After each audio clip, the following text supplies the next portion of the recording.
बगलामुखी मंगलरूपिणी बगलामुखी मंगलकारिणी बगलामुखी मंगलदायिनी बगलामुखी मंगलम मंगलम बगलामुखी। जय जगन्माता देवी बगलामुखी। ओम ह्रीं बगलामुखी सर्वदुष्टानां वाचं मुखं पदं स्तंभय जिह्वां कीलय बुद्धिं विनाशय ह्रीं ओं स्वाहा। ओम ह्रीं बगलामुखी सर्वदुष्टानां वाचं मुखं पदं स्तंभय जिह्वां कीलय बुद्धिं विनाशय ह्रीं ओं स्वाहा। ओम ह्रीं बगलामुखी सर्वदुष्टानां वाचं मुखं पदं स्तंभय जिह्वां कीलय बुद्धिं विनाशय ह्रीं ओं स्वाहा। వివాహం చేయించున్నది సంతోషంగా జీవించటానికి. అక్కడ సంతాన భాగ్యం ఉండాలి, ధనయోగం ఉండాలి, ముఖ్యంగా కామశాంతి కూడా ఉండాలి. ఈ మూడింటిని ప్రధానంగా తీసుకొని జాగ్రత్తగా చూసినప్పుడు పొంతన కనుక లేకపోతే ఆ వివాహం ఫెయిల్. తప్పకుండా అక్కడ వివాహ రద్దు జరుగుతుంది.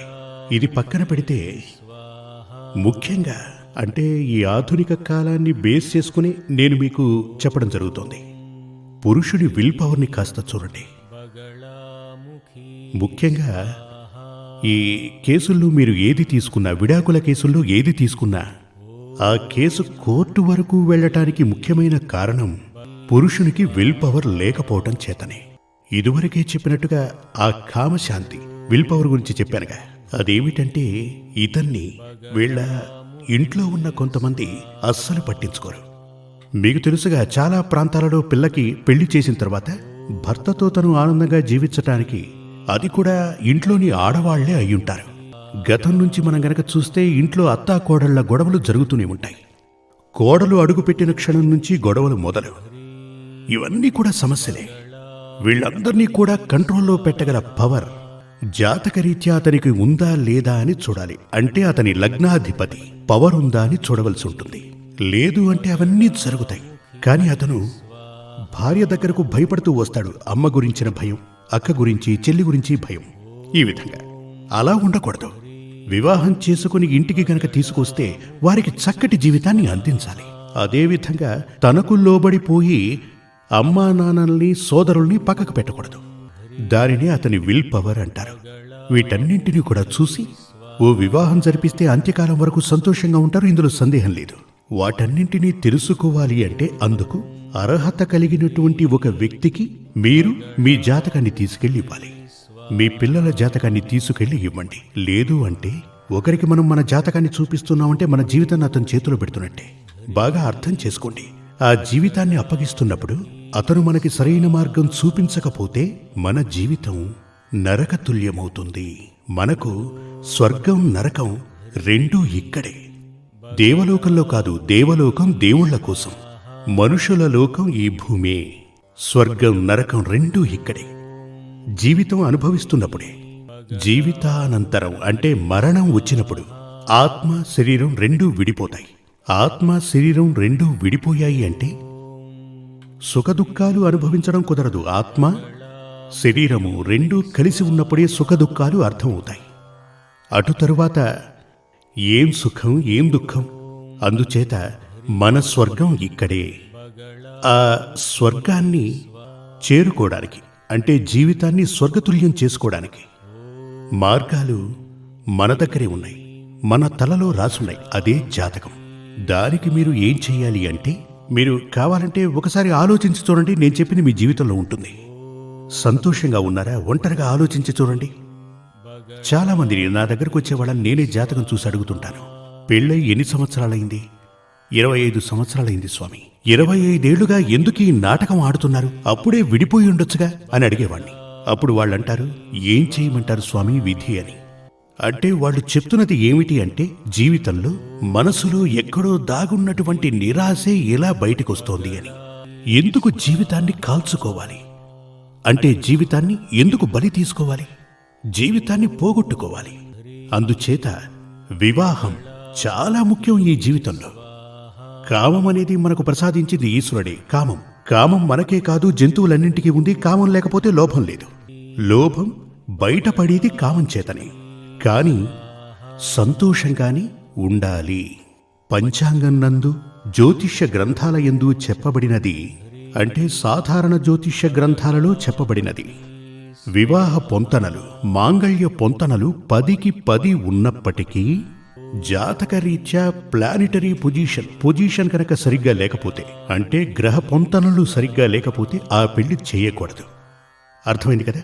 రాశి పొంతన, రాశాధిపతి పొంతన, రాశి పొంతన, వశ్య పొంతన, మహేంద్ర పొంతన, దిన పొంతన, దీర్ఘ పొంతన, ఇలా ఉన్నటువంటి ఈ విధంగా చెప్పబడినటువంటి 10 పొంతనలు స్త్రీ పురుషుల జాతకాన్ని చూసినప్పుడు, అంటే అబ్బాయికి అమ్మాయికి జాతక పొంతన చూసినప్పుడు, ఈ 10 పొంతనలు ఉన్నప్పటికీ కూడా ప్లానిటరీ పొజిషన్ కరెక్ట్గా లేనప్పుడు, జాతకరీత్యా గనక పొంతన లేకపోతే ఆ వివాహం జరిపించకూడదు. మీకు జాతకమే గనక లేనట్లయితే నక్షత్రం మీకు తెలిసే ఉంటుంది. ఆ నక్షత్ర పొంతనని మాత్రమే చూడగలం. అంటే జాతకమే లేని వారికి ఆ నక్షత్ర పొంతన జాగ్రత్తగా పరిశీలించి వివాహం చేయొచ్చు. జాతకం గనక ఉన్నట్లయితే ఇదివరకే చెప్పినటువంటి నక్షత్ర పొంతనలు 10 ఉన్నప్పటికీ జాతక పొంతనలు సరిగ్గా లేకపోతే వివాహం జరిపించకూడదు.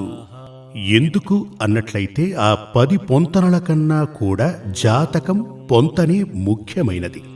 అలా ఉన్నటువంటి జాతక పొంతనలు చూసి వివాహం చేసుకొని సంతోషంగా ఉన్నటువంటి వారు చాలామంది ఉన్నారు. ఇదివరకటి పురాణ కాలాలలో ఆ కాలం దేవతలు కొలువు తీరిన కాలం. ఎక్కడో ప్రశ్న తలెత్తొచ్చు. ఇదివరకటి రోజుల్లో మా బామ్మ, తాతయ్య వాళ్ళందరూ కూడా జాతకాలవి చూసుకోకుండానే పెళ్లిళ్ళు చేసుకున్నారు, సంతోషంగా ఉన్నారు కదా అంటారు.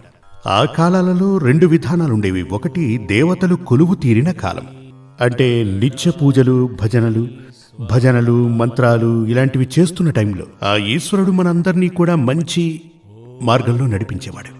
అందరికీ కూడా మంచే జరిగేది. అందుచేతనే ఆ కాలాలలో అలా ఉండేది. కానీ ఈ కాలంలో అన్నిటికీ ఆపోజిట్ ఉన్నాయి. సాధారణంగా చెప్తుంటారు కదా, కలియుగం ముగిసిపోయిందని. అది ముగిసిపోలేదు. ఈ కలియుగం ప్రారంభమై 5000 సంవత్సరాలే గడిచింది. ఇంకా దాదాపుగా 4 లక్షల సంవత్సరాలు ఉన్నాయి. 4 లక్షల పైమాటే. అంటే కలియుగానికి బాల్యకాలం ఇది. ఈ బాల్య దశలోనే ఎటువంటి సమస్యలు తలెత్తుతున్నాయో మీరే చూడండి. అంటే ఈ యుగంలో ఒక్కొక్క రోజు గడిచే కొద్దీ ధర్మం నశించిపోతోంది. అప్పుడు మీరు ఆచార్యుని వద్దకు వెళ్ళినా అతను ఏమనుకుంటాడు? వీళ్లకు ఏదో ఒకటి చెప్పి ఎలాగైనా దక్షిణ తీసుకుని పంపాలనుకుంటాడు. ఆ తర్వాత అతను ఏమైతే నాకేంటి అని ఆలోచించే ఆచార్యులు చాలామంది ఉన్నారు. అదేవిధంగా అబద్ధపు జాతకాన్ని చూపించి వివాహం చేసుకునే వాళ్ళు ఉన్నారు. జాతకం, ఒక అమ్మాయి జాతకం గనక చూస్తే దానికి సరిపోయే జాతకాన్ని సెట్ చేసివ్వండి అని అడిగే వ్యక్తులు కూడా ఉన్నారు. వారిని తిట్టి పంపేస్తుంటాం. అంటే నా ఉద్దేశం ఏంటంటే, జాతకరీత్యా అనేక రకాల యోగాలు గనక ఆ అమ్మాయికి వచ్చి ఉంటే ఏదో విధంగా ఆ ఐశ్వర్యం తనకు వచ్చి చేరాలి అని వివాహం చేసుకోవాలని ప్రయత్నించేవారు ఉన్నారు. అలాంటి వారు ఇప్పుడున్న స్థితిని ఆలోచిస్తున్నారు, కానీ భవిష్యత్తు గురించి ఆలోచించటం లేదు.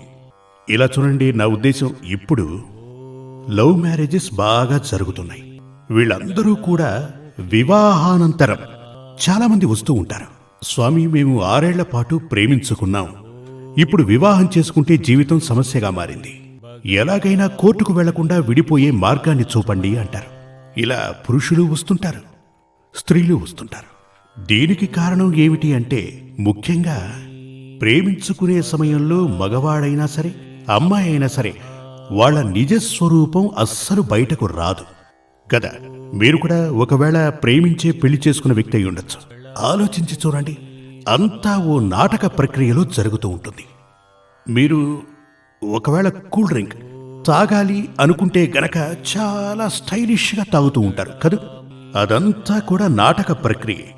నిజస్వరూపం అస్సలు బయటకు రాదు. మాట్లాడేది, తినేది, వస్త్రధారణ ఇదంతా కూడా నటనే అని చెప్పాలి. అమ్మాయిలు నటిస్తారు, అబ్బాయిలు కూడా నటిస్తూ ఉంటారు. పరస్పరం వీళ్లకు తెలుసు, ఆ అమ్మాయి నటిస్తూ ఉంటుంది, అతను కూడా అలాగే నటిస్తున్నాడు అని. కానీ ఆ నటన అలాగే కొనసాగుతుంది. కానీ వివాహానంతరం ఒక కప్పు కిందకి వచ్చినప్పుడు ఆటోమేటిక్గా ఏం జరుగుతుంది? ఈ ముసుగు, ఈ నటన వెంటనే తొలగిపోతుంది. నటన ఎంతో కాలం సాగదు కదా. ఇతని స్వభావం మెల్లమెల్లగా బయటికొస్తుంది, అమ్మాయి స్వభావం కూడా మెల్లమెల్లగా బయటికొస్తుంది. అప్పుడు ఏమవుతుంది? సమస్య మొదలవుతుంది. రే నువ్వు పోరా, నన్ను మోసం చేశావని. ఇతను అదే అంటాడు. చూడండి, వివాహం అనేది ఇదివరకు చెప్పేవారు కదా, స్వర్గంలో నిర్ణయించబడుతుంది అని. సంతోషంగా జీవించటానికే. సంతోషం అంటే ఆ ప్రేమ, ఆ లవ్. పాత పంచాంగంలాగా మళ్ళీ చెప్తున్నా, కళ్యాణానికి ముందు కాదు, కళ్యాణం తర్వాత కూడా ప్రేమ ఉండాలి. కానీ ఇది చాలా అరుదని చెప్పాలి. ఇప్పుడు కేవలం 99% పెళ్లికి ముందే ప్రేమ. పెళ్ళైన 6 మాసాల వరకు ఆ కామ సుఖం కోసం అలా వెళ్ళిపోతూ ఉంటారు. అటు తర్వాత నువ్వెళ్ళు నేనెళ్ళు ఇంటికి రావటానికి కూడా ఇష్టపడరు, చూసుకోరు. ఇప్పుడు ఒకసారి చూడండి, మన ఈ సంఘంలో మీరు కూడా వినే ఉంటారు, ఒకే ఇంట్లో భార్యాభర్తలు అపరిచితుల్లా బ్రతుకుతూ ఉంటారు. సమాజానికి చూపించడానికి ఇదో నటన. వాళ్ళ మధ్య బంధం ఉండదు. ఇతని ఇష్ట ప్రకారం ఇతను, ఆమె ఇష్ట ప్రకారం ఆవిడ బతుకుతూ ఉంటారు. దీన్ని చూస్తూ పెరిగే పిల్లల జీవితం ఎలా ఉంటుందో మీరే చూడండి.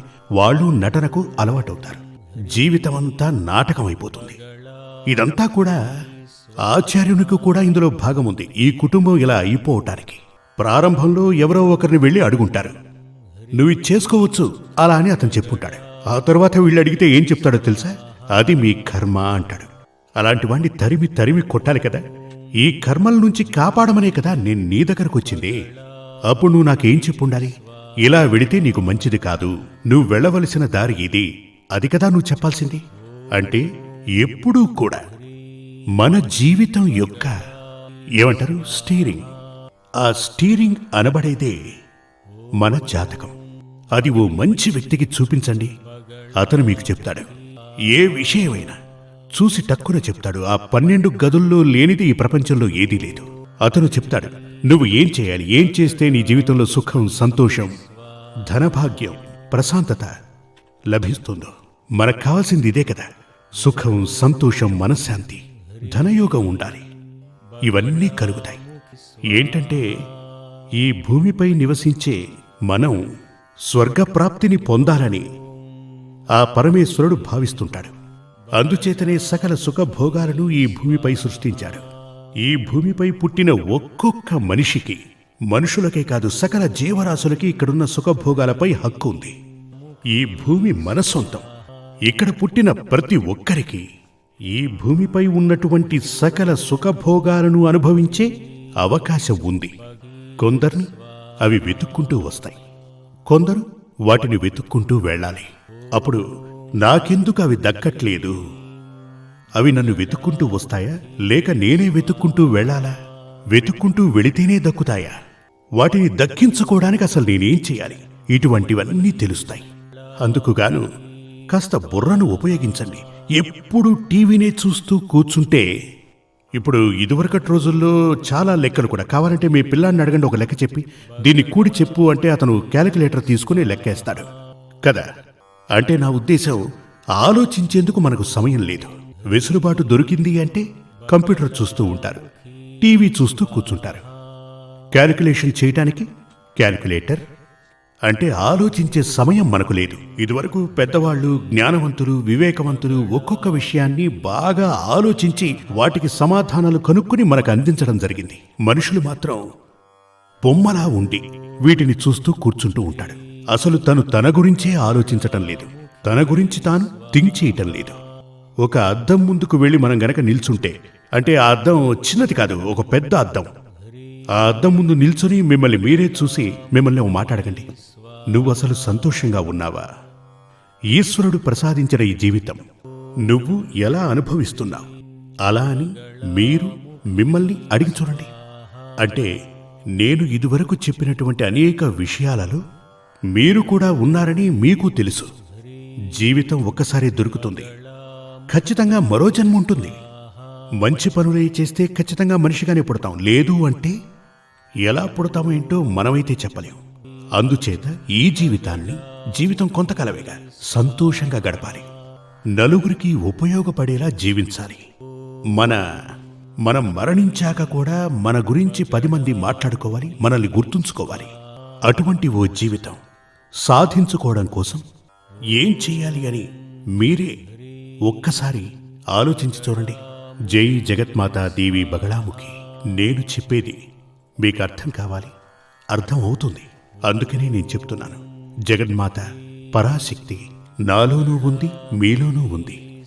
ఆ అంబ మీ అందరికీ నేను చెప్పేది అర్థమయ్యేలా బుద్ధిని ప్రసాదించాలి. జై జగన్మాత దేవి బగళాముఖి. శ్రీ సూర్యమంగళం అద్వైత వేద విద్యాపీఠంలో తాంత్రిక పూజల్లో సిద్ధహస్తులైన ఎందరో ఆచార్యులు అమావాస్య, పౌర్ణమి రోజుల్లో ప్రత్యేక యాగాలు నిర్వహిస్తారు. ఈ యాగాల్లో పాల్గొనడం ద్వారా తల్లి శ్రీ బగళాముఖీదేవి అనుగ్రహం వల్ల సర్వదోషాలూ పోయి సకల సౌభాగ్యాలు మనకు కలుగుతాయి.